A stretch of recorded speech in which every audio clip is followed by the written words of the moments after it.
میرے آقا صلی اللہ علیہ وسلم پر دین کے راستے میں آزمائشیں نہیں آئی تھی۔ اب کوئی بدبخت ترین ہی ہوگا کہ جو اس آزمائش کو اللہ کے عذاب سے تعبیر کرے گا۔ ہر نبی پر آزمائشیں آتی ہیں، اور میرے آقا صلی اللہ علیہ وسلم نے ارشاد فرمایا کہ اللہ تعالیٰ سب سے زیادہ انبیاء علیہم السلام کو آزمائش میں مبتلا فرماتا ہے، پھر جو ان سے قریب ہیں، پھر جو ان سے قریب ہیں۔ لہٰذا جب علم نہ ہو، دین کی ABC نہ سیکھی ہو، اور پھر اس کے اوپر جب آدمی کلام کرتا ہے تو اسی قسم کے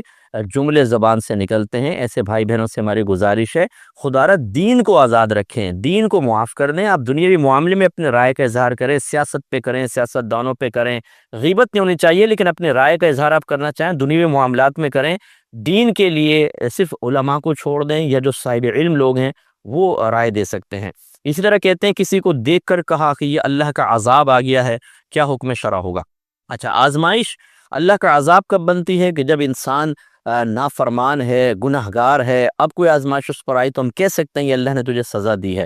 اب کسی شخص کو دیکھ کر یہ کہنا کہ یہ اللہ کا عذاب ہے، اگر تو وہ ایسا ہی ہے، نافرمان ہے، ظالم ہے بہت زیادہ، تو اس وجہ سے اس کو یہ کہہ سکتے ہیں یہ اللہ کا عذاب تمہارے پاس آیا ہے، یعنی اللہ نے تمہاری نافرمانیوں کی وجہ سے تم پر ایک ظالم شخص کو مسلط کر دیا ہے۔ اب تو یہ جملہ غلط نہیں ہوگا، لیکن ہم بعض اوقات بیچارہ سادہ کوئی آدمی ہوتا ہے، بولتے ہیں تو اتنا منوس آدمی ہے، جب اس کے قدم پڑتے ہیں گھر کے اندر کچھ نہ کچھ ہو جاتا ہے۔ بہنیں کہتی ہیں میرا کب ضرور ٹوٹتا ہے جب بھی یہ گھر کے اندر آتا ہے۔ ارے بھائی، آپ سب کی برکات کہاں چلی گئیں؟ اگر وہ ایک منوس ہے، آپ بابرکت لوگ ہیں، کب کیسے ٹوٹ گیا؟ یہ خواہ غلط چیز ہوتی ہے۔ اس طرح کسی انوسنٹ انسان کو جو بیچارہ ایسا نہ ہو، اسے دیکھ کر کہنا یہ اللہ کا عذاب آ گیا ہے، یہ بالکل گناہ ہے، اور اگر اس کو بیچارے کو اطلاع ملی اور اس کا دل ٹوٹا تو دل آزاری کا ببال علیحدہ ہوگا۔ ایک ہی کہتے ہیں کہ ہم یہاں دبئی میں غالباً ہیں، کہتے ہیں ہم یہاں پر بعض اوقات سے فرض پڑھ کے چلے جاتے ہیں، ظہر کی سنتیں اور عصر کی سنتیں چھوڑ دیتے ہیں۔ دیکھیں، ظہر کی تو نہ چھوڑیں، کیونکہ ظہر کے فرائض سے پہلے کی 4 سنتیں اور بعد کی 2 سنتیں دونوں ہی سنن مؤکدہ ہیں، یہ تو آپ کو پڑھنی چاہیے۔ عصر سے پہلے کی 4 اگر آپ چھوڑ دیں وہ غیر مؤکدہ ہے، بلکہ ان کو چھوڑنے کی عادت بنا لیں، تب بھی آپ گناہگار نہیں ہوں گے۔ یہ میں ترغیب نہیں دے رہا ہوں، نفس مسئلہ بیان کر رہا ہوں، موقع ہو تو وہ بھی پڑھیں، سعادت کی بات ہے، لیکن اگر عصر سے پہلے کی 4 سنتیں چھوڑ دے کوئی مسئلہ نہیں ہے، لیکن ظہر کی سنتیں نہ ترک کرے، یہی بہتر ہے۔ ہاں، اگر آپ کی کام کی نوعیت ایسی ہے کہ بہت ہی مختصر وقت میں آپ کو نماز پڑھنے کا موقع ملتا ہے اور فوراً آپ کو ڈیوٹی پہ جانا ہے، تو پھر یہ کر سکتے ہیں کہ آپ فرائض ادا کر کے چلے جائیں، لیکن کوشش کریں کہ آپ ریکویسٹ کریں، مسلم کنٹری ہے، کہ بھئی تھوڑا سا ہمیں زیادہ ٹائم دیں تاکہ ہم نماز کی سنن بھی ادا کر لیں، تو پھر سنتیں ادا کی جائیں۔ یہ کہتے ہیں اگر کوئی مسلم کنٹری ہو اور اس میں عورت کے پردے پر کوئی پابندی وغیرہ نہ ہو، تو کیا کوئی عورت اگر ایسی ہے کہ وہ فل آستین کی قمیص پہنتی ہے، نیچے جینز پہن لیتی ہے اور اوپر حجاب پہن لیتی ہے، باقی عبایا وغیرہ استعمال نہیں کرتی، اور جب اسے کہا جائے کہ آپ عبایا نہیں پہن رہے تو کہتی ہے پورے جسم کور تو کر لیا ہے، تو کیا حکم شرع ہوگا؟ اس کا جواب دیتا ہوں، لیکن اچھا، یہ جو کویسچن تھا، دیکھیں مسئلہ یہ ہے کہ شریعت کا مزاج کیا ہے۔ شریعت یہ چاہتی ہے کہ عورت کسی بھی لحاظ سے مرکز نگاہ نہ بنے، اور اگر فرض کر لیں کہ وہ ضرورتاً کسی مقام پر نکلتی ہے اور کسی غیر مرد کی اس پہ نگاہ پڑے، تو وہ نگاہ مایوس ہو کر واپس لوٹ آئے، ایسی اٹریکشن عورت میں نہ ہو کہ اس کی نگاہ مرد کی وہاں جم جائے۔ یہ ایک بنیادی اصول ہے۔ اس کا مطلب یہ ہوا کہ عورت اگر صرف حجاب پہنتی ہے، نقاب نہیں کرتی، تو اب بھی مرد کی اکثر نگاہ اگر کوئی خوبصورت عورت ہو تو خاص طور پر، یہاں تو کوئی بھی ہو جیسی مرضی چلے گی، یوں دیکھیں گے برقعے کے اندر تک دیکھتے ہیں، اس کو گھر تک چھوڑ کر آتے ہیں۔ جب یہ صورتحال ہو ہماری، ایسے مطلب ترسے ہوئے جیسے مرد کھڑے ہوئے یہاں پہ بے وقوفوں کی طرح پوری عورتوں کو دیکھ رہے ہوں، وہاں پہ ایک عورت چہرہ کھول کر آ جائے تو وہ لازم بات ہے اٹریکشن کا سبب بنے گی۔ اسی طرح عورتیں کوئی ایسی خوشبو جو دور تک پھیلتی ہو، مردوں تک خوشبو پہنچے گی، ان کی توجہ ادھر جائے گی۔ اسی طریقے سے جو آپ نے اب لباس کا کہا کہ اگرچہ اس نے شرٹ پوری پہن رکھی ہے لیکن نیچے جینز ہے، جینز ویسے ہی مردوں کا لباس ہے۔ گھر میں تو ہم نے آپ کو بتایا تھا کہ گھر میں اگر خواتین ایسی ہیں کہ اور کوئی نامحرم نہیں ہے، صرف شوہر ہے، تو چلیں جینز پہن کے، اگر وہ کام میں آسانی محسوس کرتی ہیں، شلوار کے اٹکنے وغیرہ کا اندیشہ ہو، یا اسی طرح باہر بھی اگر پہنتی ہے لیکن اوپر پورا عبایا ہے کہ وہ چھپ جاتا ہے اور مردوں کی مشابہت کسی کے سامنے ظاہر نہیں ہوتی، اور اس میں بھی حکمت یہ ہو کہ شلوار بعض اوقات بس میں چڑھتے ہوئے، ویگن میں چڑھتے ہوئے اٹک جایا کرتی ہے، کتنے مناظر ہم نے دیکھے ہیں، جوتیاں ٹوٹ جایا کرتی ہیں، اس سے وہ بدیاں نکل جاتی ہیں، اور پھر ایک عورت کی بیچاری کی اس طرح ہو جائے تو اس کو تو پرسان حال ہی کوئی نہیں ہے، وہ یا تو گرے گی اور یا موچی کی تلاش کے اندر لنگڑے پاؤں سے چلتی رہے گی، تو وہاں پر پھر مردوں کی طرح اس کو جوگرز وغیرہ پہننے کی بھی اجازت دے دی جاتی ہے، لیکن وہ چھپا ہوا ہو تو۔ اب ویسے اگر عورت پینٹ شرٹ پہن کے نکلے، اوپر چاہے حجاب ہو، آپ بتائیے کہ مرد اس کی طرف دیکھیں گے یا فوراً یوں نگاہ پھیر لیں گے کہ جی بہن جی آ گئی ہیں، نگاہ ہٹا لو؟ تو سب کی توجہ اس طرف جائے گی، اور اس طرح کوئی بھی کام کرنا۔ اسی طرح برقعے کے بارے میں فقہ نے لکھا ہے کہ ایسا شوخ برقع پہننا، اس میں ایسے ڈیزائن کے خواہ مخواہ لوگوں کی توجہ جائے، تو برقع تو پردے کے لیے تھا اور یہاں مردوں کی توجہ کا سبب بنا، تو لہٰذا یہ سب چیزیں منع ہوں گی۔ ان بہن کو پیار سے سمجھائیں کہ اللہ تبارک و تعالیٰ اس کے رسول کی رضا کی خاطر زندگی گزار لے، آخرت میں نجات ہے۔ یہاں اگر آزادی کی تلاش کر کے اور اسے اللہ اس کے رسول کی نافرمانی کے ساتھ مقید کر کے، مشروط کر کے، ملا کر پھر وہ اپنی آزادی کو حاصل کریں گی، تو یاد رکھیں مرنے کے بعد تنہا قبر میں جانا ہے، کوئی ساتھ نہیں ہوگا۔ یہاں گالیاں بکنا بہت آسان ہے، یہاں برا بھلا دین کو کہنا آسان ہے، لیکن وہاں انجام بھگتنا بہت مشکل ہے۔ مختصر انشاءاللہ ایک کویسچن یہ ہوا تھا کہ کتنی عمر کے میل کزنز ہوں تو ان سے ایک لڑکی کو پھر حجاب کرنا شروع ہو جانا چاہیے کہ اپنے ہاتھ وغیرہ کور کرے، اپنے بالوں کو کور کرے؟ بعض اوقات کہتی ہیں کہ بچوں کی بلوغت کا پتہ نہیں چلتا ہے، تو کیسے معلوم ہوگا کہ یہ بالغ ہو چکا ہے کہ نہیں ہو چکا اور اب ہم پہ پردہ واجب ہے؟ دیکھیں مسئلہ یہ ہے کہ ایک ہوتا ہے بالغ، ایک ہوتا ہے مراہق۔ مراہق اس لڑکے کو کہتے ہیں جو قریب البلوغ ہوتا ہے، کیونکہ لڑکی کی عمر 12 سے 15 سال کے درمیان متوقع ہے کہ اگر اس کو 12ویں سال میں احتلام ہو جاتا ہے تو وہ بالغ ہو جائے گا، یا 15 سال کے درمیان ایسا ہو جائے۔ اور بچی کے لیے 9 سے 15 سال یہ عمر ہوتی ہے، احتلام ہو جائے یا حیض آ جائے تو وہ بالغہ متصور ہوگی۔ تو اسی طرح اب یہ اس کا مطلب ہوا کہ 9 سال کی قریب جو بچی ہے وہ مراہقہ کہلائے گی، اور 12 سال کے قریب لڑکا ہوگا تو مراہق کہلائے گا۔ یہ قریب البلوغ جو لڑکے ہوتے ہیں مراہق، یہ حکم میں بالغ کے ہی ہوتے ہیں۔ مثال کے طور پر اگر ماں حج یا عمرہ کرنا جانا چاہتی ہے تو مراہق بیٹے کے ساتھ جا سکتی ہے، اس کو بالغ میں شمار کیا ہے۔ اس کا مطلب یہ ہوا کہ جب کوئی لڑکا، کوئی کزن آپ کا 12ویں سال کے قریب پہنچ جائے، یعنی 11 سال اس سے کمپلیٹ ہو جائیں، 12واں سال لگے، تو اب آپ کو احتیاط کرنی چاہیے۔ اب وہ ہنسی مذاق کرنا یا بغیر کور کیے اپنا کسی کے سامنے آ جانا یہ مناسب نہیں ہوگا۔ لیکن انہوں نے کہا کہ ہماری جو سیلری آتی ہے وہ گھر کے اخراجات میں استعمال ہو جاتی ہے، تو کیا اس پر زکوٰۃ ہوگی کہ نہیں ہوگی؟ دیکھیں جب گھر کے اخراجات میں استعمال ہو جاتی ہے، کچھ بچتا ہی نہیں ہے، تو اس پر کوئی زکوٰۃ وغیرہ لازم نہیں ہوگی، حتیٰ کہ فرض کر لیں اگر آپ کا زکوٰۃ کا سال شروع ہو گیا تھا اور فرض کر لیں اس رمضان میں زکوٰۃ کا 1 سال پورا ہوا، یعنی اتنا مال تھا کہ اس پہ سال گزر گیا، اور 1 دن پہلے آپ کو سیلری ملی، تو اصول یہی ہوتا ہے کہ اگر سال تمام ہونے سے 1 دن پہلے بھی کچھ مال آ جائے تو اسے کل میں ملا کر کل کی زکوٰۃ نکالنی ہوتی ہے۔ لیکن یہ سیلری چونکہ آپ کے گھر کے اخراجات میں استعمال ہوگی، تو جو گھر کی ضروری چیزوں میں مال استعمال ہونے والا ہو اسے زکوٰۃ سے منہا کرتے ہیں، مائنس کرتے ہیں، لہٰذا یہ مال زکوٰۃ شمار نہیں ہوگا۔ اور اگر آپ کے پاس اور ہے ہی نہیں تو پھر تو بدرجہ اولیٰ نہیں ہوگا۔ یہ کہتے ہیں بعض اوقات ایصال ثواب کے لیے ختم کے دوران قاری صاحب مخصوص آیات پڑھتے ہیں، اور اس میں جب پہنچتے ہیں ما کان محمد،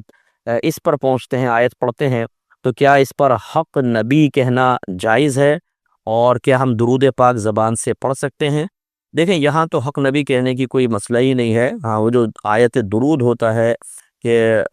یا ایھا الذین آمنوا صلوا علیہ وسلم تسلیما، اس سے پہلے ان اللہ و ملائکتہ یصلون علی النبی، تو اس پہ کہتے ہیں حق نبی، کہ یہ تو نبی کا حق ہے، یہ نبی اسی قابل ہیں کہ اللہ تعالیٰ کی طرف سے رحمتوں کو نزول ہو، فرشتے بھی آپ پر درود پاک بھیجیں۔ وہاں تو پھر بھی چلے معنوی لحاظ سے سمجھ میں آتا ہے۔ اس میں بھی علماء نے یہ فرمایا کہ اگر وہ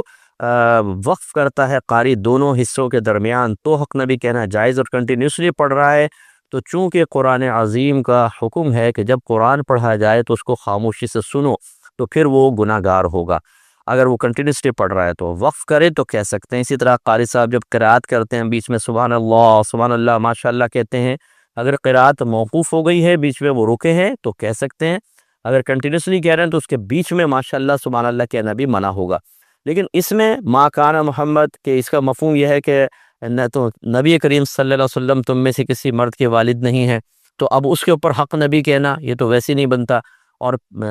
علماء نے فرمایا کہ درود پاک پڑھنا بہت افضل ہے، لیکن چند مقامات ایسے ہیں کہ وہاں پر خاموش رہنا ہی مطالبہ شرع ہے وہاں درود پاک پڑھنا ٹھیک نہیں ہے۔ مثال کے طور پر آپ واش روم کے اندر ہیں، گندے مقامات سے گزر رہے ہیں، یا اسی طرح آپ خطبہ سن رہے ہیں، جمعے کا خطبہ خاص طور پر، اس طرح نکاح کے خطبے کا بھی حکم ہے کہ اس میں اگر سرکار کا نام اقدس یا آیا جو درود پڑھی جائے تو درود پاک نہ پڑھیں، دل دل میں پڑھ لیں لیکن زبان سے نہ پڑھیں۔ اسی طرح یہ مقام بھی ہے کہ آیت کریمہ پڑھی جا رہی ہے، قاری صاحب بیچ میں رک بھی نہیں رہے ہیں اور آپ درود پاک پڑھیں، یہ صحیح نہیں ہوگا۔ زبان سے نہیں پڑھ سکتے، دل میں پڑھ سکتے ہیں، کیونکہ یہاں زبان سے پڑھنا ایک اور حکم قرآن کی مخالفت کہلائے گا۔ تو یہاں پہ بتا رہے تھے کہ دیکھیں اس طریقے سے یہ جو انٹری فیسز دے کر، یقینی سی بات ہے کہ تمام چیزیں جو ہیں، تمام پیسہ جو ہے وہ کوئی بال میں یا ٹیپ کے اندر خرچ نہیں ہو جاتا۔ جو اس طرح کے ٹورنامنٹ کرواتے ہیں وہ اپنا ایک حصہ بھی رکھتے ہیں، تو یہ مختلف لوگوں نے پیسے ملائے اور ایک ٹرافی اس کی لے لی ہے، اور اب جو جیتے گا وہ ٹرافی لے جائے گا۔ اس میں معنوی لحاظ سے جوئے کا مفہوم موجود ہے، کہ کچھ لوگ پیسہ ملائیں، جیتنے والا کل یا بعض مال لے جائے اور ایک شخص اپنے کل یا بعض مال سے محروم ہو جائے۔ اس طرح کی انٹری فیسز اور اس طرح کے گیمز میں شرکت کرنا شرعاً جائز نہیں ہے۔ ہاں اگر بہت ہی آپ نہیں باز آنا چاہتے تو یوں طریقہ کار کر سکتے ہیں کہ جو میچ کروا رہا ہے آپ سب اس کو وہ پیسہ ہبہ کر دیں، تحفتاً گفٹ دے دیں کہ یہ آپ کا ہوا، وہ گفٹ ہو گیا۔ اب وہ اپنی مرضی سے کہے چلو میں ایک ٹرافی رکھتا ہوں، جو جیتے گا میں اس کو دے دوں گا، یہ جائز ہو سکتا ہے۔ لیکن اگر آپ نے اس کی ملکیت نہیں کیا، سب پیسے ملا کر ایک ٹرافی لے کر آئے اور پھر اس ٹرافی کے لیے مقابلہ کر رہے ہیں، تو جیتنے والا تو لے گیا مال اور ہارنے والا اپنے مال سے محروم ہوا، اس میں جوئے کا مفہوم ہے۔ اسی طرح انہوں نے اگلا کویسچن یہی کیا تھا کہ ہم کرکٹ میں پیسے ملاتے ہیں، ٹرافی لے آتے ہیں اور میچ کھیلتے ہیں، جو جیتتا ہے ٹرافی لے جاتا ہے، اس میں بھی جوئے کا مفہوم ہے، اس کو بھی جواز کی طرف لے کر آئے۔ لیکن یہ میں کوئی آپ کو ترغیب نہیں دے رہا ہوں، یہ تو میں نے آپ کو بتایا کہ آپ حرام سے کیسے بچیں گے۔ یہ کہتی ہیں اگر ہم بالٹی کے پانی سے نہا رہے ہوں یا بالٹی سے نہا رہے ہوں تو کوئی ایسا طریقہ بتائیں کہ وہ پانی ہم احتیاط سے استعمال کر لیں، مستعمل وغیرہ نہ ہو۔ پہلے سب دیکھنے والوں کو میں گزارش کر دیتا ہوں کہ دیکھیں پانی جو ہے وہ، یہ بہن نے کیوں پوچھا وہ میں سمجھا رہا ہوں، کہ پانی بذات مطہر ہے۔ بذات کا مطلب کسی پاک کرنے کے سلسلے میں کسی اور چیز کا محتاج نہیں، مطہر مانے پاک کرنے والا، کیونکہ اللہ نے فرمایا وَأَنزَلْنَا مِنَ السَّمَاءِ مَاءً طَهُورًا، ہم نے آسمان سے پاک کرنے والے پانی کو نازل فرمایا۔ اس کا مطلب ہے پانی کے اندر پاک کرنے کا وصف موجود ہے، آپ نیت کریں نہ کریں، جیسے آگ میں جلانے کا وصف موجود ہے، نیت کریں نہ کریں، ہاتھ ڈالیں گے جلے گا ضرور۔ اگر آپ کہیں میں ہاتھ ڈال رہا ہوں، نیت یہ ہے کہ جلوں نہیں، پھر بھی جلیں گے آپ جیسے اس میں ہاتھ ڈالتے ہیں بغیر دھلا ہوا، بے وضو ہیں یا حالت جنابت میں ہاتھ ڈالتے ہیں اور یوں نکالیں گے، یہ پانی جو ہے وہ آپ کے اتنے حصے کو پاک کرے گا۔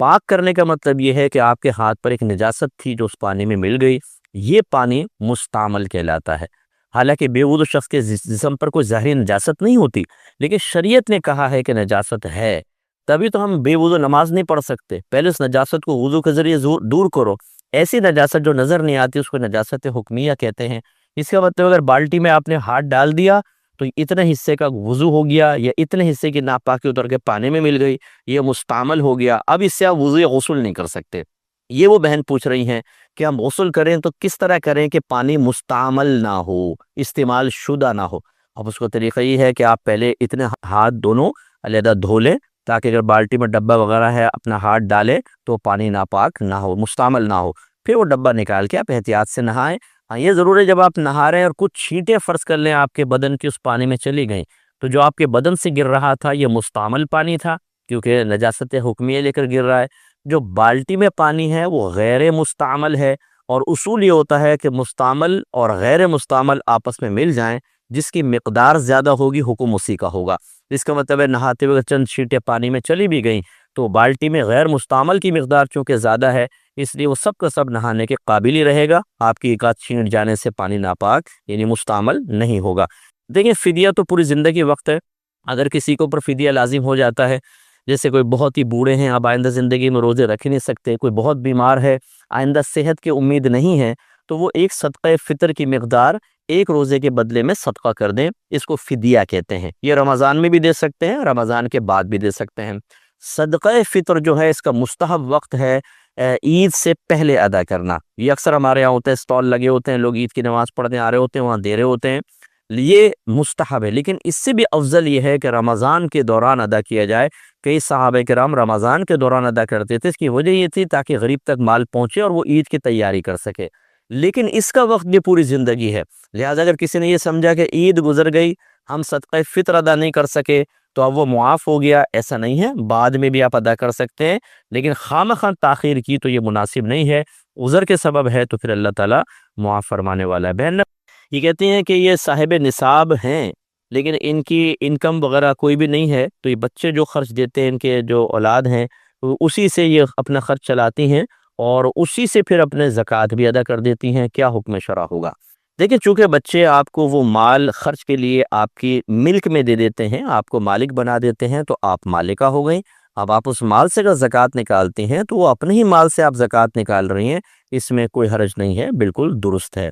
ایک یہ اور پھر کویسچن تھا، یہ کہتے ہیں کسی انسان کو گولی لگی اور وہ بہت ہی شدید اذیت اور تکلیف میں تھا، تو اس کے زبان سے صریح کلمہ کفر نکلا، یعنی بہت ہی صاف ستھرا کلمہ کفر۔ صاف ستھرا کا مطلب جس کے کفر میں کسی عالم کا اختلاف نہ، اسے کہتے ہیں صریح کلمہ کفر۔ مثلا اللہ تعالیٰ کو برا بھلا کہہ دیا، اللہ تعالیٰ کے وجود کا انکار کر دیا، آخرت کے وجود کا انکار کر دیا، معاذ اللہ ثم معاذ اللہ ہمارے نبی کریم صلی اللہ علیہ وسلم کی شان میں کوئی بہت بڑی گستاخی کر دی۔ یہ کہتے ہیں اگر وہ اس طرح کر دے تو کیا حکم ہوگا؟ وہ مسلمان رہا یا کافر ہو گیا؟ دیکھیں، وہ دائرہ اسلام سے باہر نکل جائے گا، تکلیف چاہے کتنی ہے، اسے مکلف بنایا گیا تھا۔ جب تک انسان کو عالم ہوش میں ہے، جب تک موت کا غرغرہ نہ طاری ہو، تب تک اگر اس کے زبان سے صریح کلمہ کفر نکلے گا، وہ شرعی احکام کا مکلف تھا اور وہ دائرہ اسلام سے باہر ہوگا۔ اس لیے علماء نے فرمایا کہ بالکل غشی چڑھ گئی ہے، آنکھیں اوپر کو چڑھ جاتی ہیں، جیسے اس وقت کسی کی زبان سے کلمہ کفر نکلا تو ہم اس پر کفر کا حکم نہیں لگائیں گے، کیونکہ یہ غشی طاری ہو گئی ہے، یہ ایک الگ چیز ہوتی ہے۔ لیکن اس کیفیت میں جانے سے پہلے اگر کوئی شخص قریب المرگ ہے، مریض ہے، یا اس طرح جیسے آپ نے فرمایا تکلیف میں تھا اور اس نے کلمہ کفر کہا، تو اب یہ نہیں کہ نہیں جی بڑی تکلیف میں ہے چھوڑو، نو، یہ کفر اسلام کا مسئلہ ہے، وہ کافر اور مرتد ہو گیا ہے، اس کو کلمہ پڑھائیں پیار محبت سے، ورنہ وہ تباہ ہو جائے گا۔ یہ کہتے ہیں کسی کو عربی میں دعائیں یاد نہیں رہتی ہیں تو کیا وہ اردو میں ان کا مفہوم دعا مانگتے ہوئے ذکر کر لے تو کوئی فرق تو نہیں